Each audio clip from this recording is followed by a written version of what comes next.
경찰이 1억 공천 헌금이라고 이제 표현을 하면 우리 또 전 변호사님이 그게 무슨 헌금이냐 뇌물이지라고 말씀을 하실 텐데 매건 매직이다. 강선우, 김경 두 사람에 대해서 구속영장을 신청했다 하는 속보가 지금 바로 뜨고 있습니다. 지금 서울경찰청 공공범죄수사대가 오늘 9시죠. 강선우 무소속 의원이죠. 의원하고 김경 서울시 의원에 대해서 전 의원이죠. 예, 전 의원이죠. 네. 구속영장을 중앙지검에 이제 신청을 했습니다. 그러면은 어떤 항목으로 신청을 했느냐? 정치자금법 위반, 청탁금지법 위반, 그다음에 배임수재, 강선우 의원의 경우는 배임수재, 그다음에 김경 의원의 경우는 배임증제 이 혐의를 각각 적용을 했습니다. 그래서 일단 경찰은 요거를 어떤 프레임으로 보고 있는지 이 부분부터 먼저 설명을 해주시면 좋을 것 같아요. 이 배임수재가 있으니까 공천 네. 헌금이 아니고 공천 뇌물이죠. 그리고 네. 근본적으로 나는 지금 이 강선우 김경에 대해서 구속영장을 청구하는 것이 아마 권력의 핵심에서 결정을 했을 문제일 겁니다. 네. 근데 김병기는 왜 뺐습니까? 예, 지금 국민의힘에서 특검하자, 3대 특검 주장하잖아요.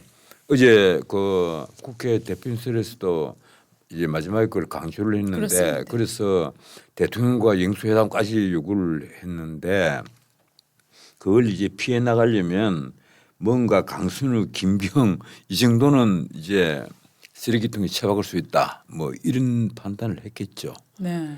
불쌍한 두 사람만 버리고 김병규는 그러면 살려준다는 얘기입니까? 일단은 지금은 김병기 의원에 대한 얘기는 전혀 안 나오고 있으니까 일단 김병기는 좀 보호하는 거 아닌가 하는 느낌이 이제 드는 거죠. 오히려 수사 관련 김병기 사항도 안 나오고 쪽에는 있고. 보면요. 더 뭐 13가지입니까? 12가지입니까? 온갖 얘기들이 다 나오고 있었고 그리고 과연 이것이 김병기, 강선우, 김경의 문제겠느냐 하는 겁니다. 그렇습니다. 전수조사를 해야 되겠죠. 네. 그러려면 특검을 해야 되는 거예요.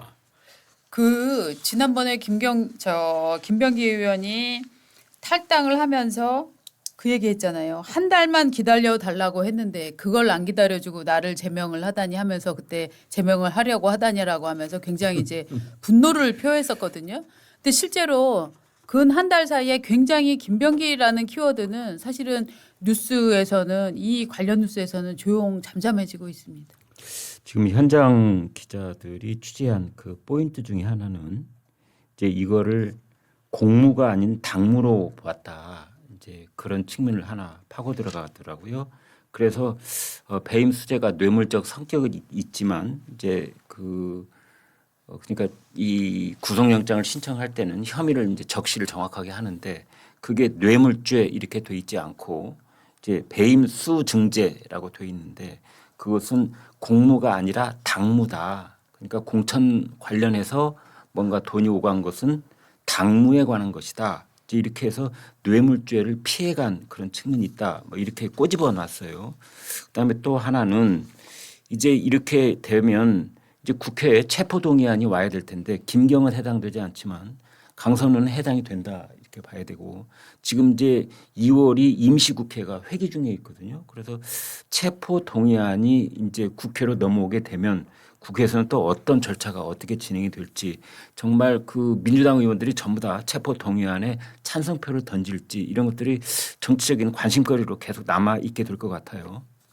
그러니까 이제 대법원 판례에서도 앞서서 이런 비슷한 사안에 대해서 공천은 공무는 아니고 정당 내부의 일이다. 즉 당무다. 이렇게 이제 판단했던 근거가 있다는 거예요. 그렇기 때문에 경찰 입장에서는 이거를 뇌물죄로 딱 적시해서 구속영장을 신청했을 경우 오히려 기각 확률이 높기 때문에 배임 수증제 요거를 이제 그 두 사람에게 적용을 했다라는 이제 해석이 나오고 있습니다. 그 이제 돈이 오고 간 네. 서울의 하얏트 호텔의 그 현장에 있었던 사람이 이제 남모 씨라는 그 사무국장이었잖아요. 그렇죠. 그 사람이 진술을 하기를 이 돈이 전셋값에 쓰였다 1억 원이 이렇게 돼 있어요. 그런데 경찰이 그 전셋값에 쓰였다면 이게 당무가 아닐 텐데 그럼 이게 뇌물죄일 텐데 아마 그 사무국장의 진술은 중요하게 여기지를 않았는지 그 부분을 뺀 거예요.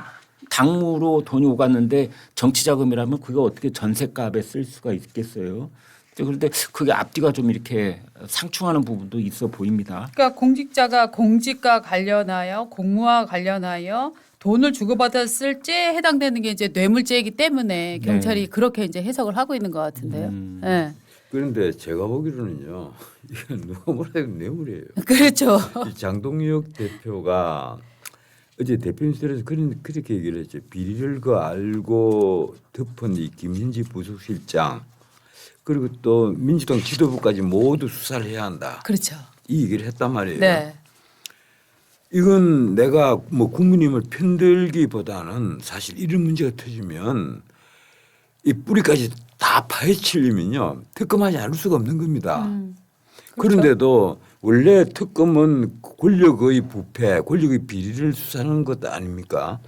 그런데 이 실권이진 연 같은 존재가 된 윤석열 정부 관련해서는 특검을 3대 특검까지 하면서 이런 걸 특검을 끝내 피한다. 과연 국민들이 여기에 납득을 할까요? 그렇게 말입니다. 그래서 아무튼 이번 이제 그 구속영장 신청했다는 걸 보니까 지금 이제 집권 세력들이 어떤 가르마를 타고 있는 것 같은데 벌입 있는 카드하고 그렇죠. 예, 구원해주는 카드. 그러니까 김병기는 이제 구출해주는 쪽이고 강선우는 버리는 카드고. 이 솔직히 말해서 네. 그 이재명 대통령부터 예. 자기 쪽 자기를 변호한 변호사들에게 한 자씩 다 줬잖아요. 야 기가 막히더라고요 그거. 그럼 그런 문제 14명이니까 저 세다가 말았는데.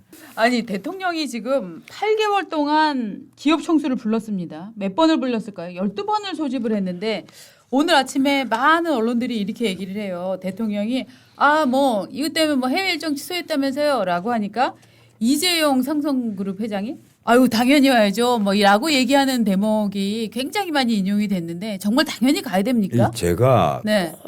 꼭 드리고 싶은 말이 저는 옛날부터 네. 이 대통령 내가 만약에 대통령이 된다면 난 자주 비즈니스 라운드를 하겠다. 그런데 자주 비즈니스 라운드를 한다는 게 사실은 최다가 난 1년에 한 4번 정도로 봅니다. 네. 한 분기에 한 번 정도. 네, 미국은 1년에 한 번 하면 2번이거든요. 예. 그 기업 총수들을 불러가지고 대통령과 같이 밥 먹고 뭐 술도 한잔하면서 애로사항 듣고 그리고 그 미국이 원하고 있는 내용들을 브리핑해주고 하는 이제 그런 일을 비즈니스 라운드다 이러면서 하는데 우리는 말씀하신 대로 한 달에 1.5회 꼴이에요. 2달에 3번 부르는 거예요. 그 불러가지고 그것도 다 마이크 딱 달아놓고 딱 둥글게 아주 엄격한 우리 국무회의 장소도 그렇잖아요. 아주 엄격한 장소에 푹 앉아서 일종의 지시가 있는 겁니다. 쉽게 말하면 그 숙제를 내주는 거예요. 네. 그리고 이번에도 한 말이 그거잖아요. 숙제는 진짜 내주면서 이쪽에서 애로사항 얘기하면 그 해결되는 게 하나도 없다. 아니 저는 지금 예. 그 뉴스를 보면서 예. 사실은 워낙 이런 일이 뭐 이 정권뿐만이 아니라 과거에도 그렇습니다. 많이 있었는데 아무튼 제일 궁금한 게 이겁니다. 노티스를 며칠 줬을까? 청와대에서 이거 전화 돌린 사람 있을 거 아닙니까? 그럼 외국 갔다가 저가 비행기 타고 예, 왔죠. 그런데 가령 이것을 이틀 전에 통보를 했을까? 하루 전에 했을까? 한 달 전에 했을까? 어떻게 봐야 돼요? 그래서 이 노티스를 얼마 전에 했는지 이제 그다음에 또 하나는 군대에 있을 때 5분 대기조 우리 해봤거든요. 5분 대기조 하면은 군화 쉬는 채로 잠을 자야 됩니다. 완전 군장 꾸려놓고 이게 5분 대기조인데 예. 대한민국의 대기업 총수들이 무슨 5분 대기조야? 청와대에서 호루라기 불면 쭉 와가지고 번호 그러면 1, 2, 3, 4, 5, 6, 7, 10 번호 끝 이렇게 해야 돼? 이게 도대체 뭐 하는 겁니까 이게? 그것도 부를 예? 때마다 자격 요건이 틀려요. 5대 그룹, 7대 그룹, 10대 그룹. 그리고 어저께 10대 그룹, 예. 10대 그룹 총수였습니다. 좀 부르면은 맨손으로 못 가니까 이번엔 270조 계획서를 들고 갔더라고요. 그렇습니다. 아니 그런데 그것을 한경협 회장이라는 사람이 대표로 발언을 했는데 네. 각 그룹별로는 얼마가 할당이 돼 있는 건지 네. 그리고 제가 더더욱이 웃기는 건 뭐냐 그 그룹이 이런 숫자를 심각하게 보고 있을까? 5년 동안 270조, 뭐 10대 구름 말고 다른 전체적으로 보면 300조라는데 맞습니다. 오늘 조선일보가 아주 재미있는 해설을 썼더라고요. 지금까지 대기업 총수들이 청와대에 가서 말한 액수를 다 모아놓으면 천문학적 숫자가 될 것이다. 아니 당장 작년 그 몇 달 전에도 대통령이 청년 고용을 얘기를 했단 말이에요. 네. 이러니까 삼성은 앞으로 5년 동안에 뭐 12,000명 그다음에 그 SK 하이닉스는 요새 순서가 그렇게 돼 있잖아요. SK 하이닉스는 얼마 네. 뭐 7,000명 그다음에 뭐 5,000명 이렇게 쭉 얘기를 했는데 사실 지금요. 청년들 고용이 진짜 어려울 때예요. 현대차 같으면 로봇을 도입하느냐 마느냐 갖고 지금 노조가 한번 붙었잖아요. 네네. 이런 판인데 이번에도 역시 마찬가지란 말이에요. 또 청년 고용을 얘기를 하니까 삼성부터 시작해서 SK 하이닉스 전부 줄줄이 우리는 몇 명 또 얘기를 하거든요. 그러니까 아마 롯데스가 언제쯤 갔겠어요. 그러니까 미리 청와대에서 무슨 얘기를 할 거다 다 알아요. 다 그 답을 미리 적어서 가요. 그리고 이번에 이재용 그 회장만 하더라도 아주 재밌는 얘기를 했습니다. 이번에 실적이 좋아지니까 조금 네. 여유가 생겼다. 맞습니다. 쉽게 말하면 필요해서 인원을 채용하는 것이 아니라 국가가 얘기를 하니까 인원을 채용한다는 건데 내가 하고 싶은 얘기가 딱 그겁니다. 정말 이재명 정권이 청년들의 일자리를 생각한다면 지금 당연히 필요한 것이 뭐예요? 노동계획이에요. 그렇습니다. 노동 유연성을 확보를 해줘야 좋은 일자리가 만들어지죠. 지금 왜 자꾸 해외로 일자리를 나가는데 그걸 뻔히 알아요. 이재명이 모를 리가 있겠습니까? 대통령인데 안단 말이에요. 아는데 그런 건 고민하지 않고 기업체 장들을 불러 총수들을 불러서 일자리 좀 청년 일자리 만들어 주세요. 지방에 좀 투자해 주세요. 이래서 그 금액을 다 합하니까 이번에도 뭐 300조. 근데 저는 이런 느낌이 조금 들어요. 대통령이 지금 이렇게 얘기했거든요. 우리가 창업 중심 국가로 대전환하자고 얘기하고 있는데 기업들도 합을 맞춰서 미래지향적인 창업 지원 활동을 함께하면 좋겠다. 또 정부는 새로운 지방의 중심축을 만들고 집중 투자할 텐데 기업들도 보조를 맞춰주면 어떨까. 저는 이게 뭐 권유문의 형식을 띠고 있지만 여기에 핵심은 지금 국가가 창업 지원을 하는 거는 국가가 해야 되는 거고 기업은 돈을 벌어서 주주에게 환원하고 주가를 올리는 게 기업의 목표 아닙니까? 그런데 지금 이런 국가의 정책에 발맞춰서 지방에 내려가면 우리가 손해를 보지만 대통령 무섭고 이거 안 하면은 또 우리 총수님이 사법 처리될지도 모르니까 여기다가 돈을 쏴야지라고 해서 이런 의사 결정이 이루어지면 제가 만약에 소액주주 연합을 하는 사람이라면 저는 이 부분에 대해서 배임 같은 이런 안건을 한번 상정해 볼 수도 있을 것 같아요. 저는 이번에 이재명 대통령이 한 일주일 동안 했던 말 아니 한 열흘 동안 했던 말 중에 네. 어마무시한 말들이 있습니다. 하나가 바로 방금 말씀하신 거고 먼저 이 얘기부터 할게요. 정부를 이기는 시장 없다. 네. 이 얘기를 했단 말이에요. 시장 이기는 정부도 없지만은 그 네네. 앞에 이제 콤마 딱 들어가고 그다음에 정부를 이기는 시장이 없다. 이게 뭐 하는 얘기예요? 정부 이기는 시장 없다. 이 얘기는 이 대한민국이 사회주의 국가는 얘기잖아요. 정체주의 국가라는 얘기란 말이에요. 그런데도 아무도 이 문제에 제대로 태클을 걸지 않아요. 그 말을 하는데도 또 하나가 뭔가 하면 사람들을 모아놓고 한 얘기입니다. 대통령이 한번 들어보세요. 자, 지금 청년들 좋은 일자리 다 원하죠. 이번에 뭐 국가에서 그때 이 공무원, 공공기관에 5,500명 만들고 어디 뭐 만들고 아닌 말로 이 뭐 여러 가지 뭐 500명 늘린다 그만 그 10,000명 늘리고 20,000명 늘리지 이런 얘기를 대통령이 막 할 때입니다. 그러면서 하는 말이 공공기관 그리고 대기업에 좋은 일자리 이제 거의 없다. 이제 창업을 할 때다. 네. 그래서 창업 이 경진대회를 해서 1등에게 10억을 준다. 그 올해 예산이 얼마냐 1,000억이다. 참 돈도 많아요. 1,000억이다. 그런데 대통령이 지시를 합니다. 그 분기별로 해라. 그 나머지 모자란 돈은 앞으로 추경으로 하겠다. 우선 전용해서 쓰고 전용해서 쓰라는 뭐 그런 직접 표현은 안 했지만 우선 쓰고 나중에 추경으로 하면 된다. 그런데요. 내가 묻고 싶습니다. 좋은 창업 아이템이 있으면 그거 벌써 다 했죠. 이게 대기업에서요 사내 창업을 해가지고 분사를 시켜준 게 얼마나 많이 있습니까? 그 성공할 만한 아이템은 사내 창업을 한단 말이에요. 그런데 대통령이 얼마나 실물 경제를 모르면 그런 얘기를 합니까? 창업만이 살 길이다. 그 청년들에게 그렇게 얘기를 합니다. 청년들 다 모아놓고 창업해야 된다. 청와대에서 반복이면서 창업을 해야 된다. 그 10억인가 그 최종 대상에게 10억 내걸었잖아요. 예. 창업 공모전, 창업 오디션 하겠다. 글쎄. 네. 도대체 그러면 뭐 커피숍, 뭐 치킨집 뭐 이런 걸 갖고 이쁘게 그 포장을 하면 아이디어를 내서 하면 10억 주는 겁니까?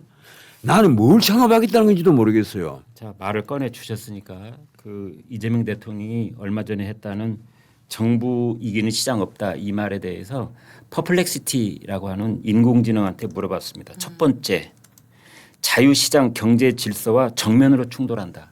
그 우리나라 헌법 119조에는 대한민국의 경제 질서는 개인과 기업의 경제상의 자유와 창의를 존중함을 기본으로 한다. 이렇게 되어 있습니다. 이제 이 헌법 정신하고 정면으로 충돌한다는 거고. 두 번째, 역할 오인하게 된다. 왜냐하면 부동산 시장에서 정부는 플레이어가 아니라 레플이다. 공정성만 확보한 선에서 개입하지 말아야 된다. 세 번째, 전쟁의 프레임을 만들어내는 위험성을 띠고 있다. 이재명과 아파트가 전쟁을 벌이고 정부가 가계와 전쟁을 벌이게 되는데 이런 경우에 기업 가계의 정책 불신이 커지고 민간의 투자 공급도 약화가 된다. 네 번째로는 노무현 문재인의 판박이라는 인식이 자꾸만 확산이 된다. 그래서 이건 좌파 정권의 고질적 적폐로 쌓여갈 것이다. 끝으로 다섯 번째, 규제 일변도 정책은 시장을 왜곡하고 결국은 서민 피해로 이어진다. 퍼플렉시티가 악마에 사로잡혔네. 그 하여튼 시장 마귀. 그 정부 이기는 시장 없다는 말은요. 네. 이건 자유경제 체제에서 있을 수 없는 얘기입니다. 이 자체는 사회주의 국가 아니면 할 수 없는 말이에요. 그렇죠. 그런 말을 태연하게 대통령이 한단 말이에요. 인공지능은 이거 말고도 대여섯 가지 문제점을 더 지적하고 있는데 제가 네, 그냥 안녕하세요. 끊어서 여기까지만 말씀드렸습니다. 예.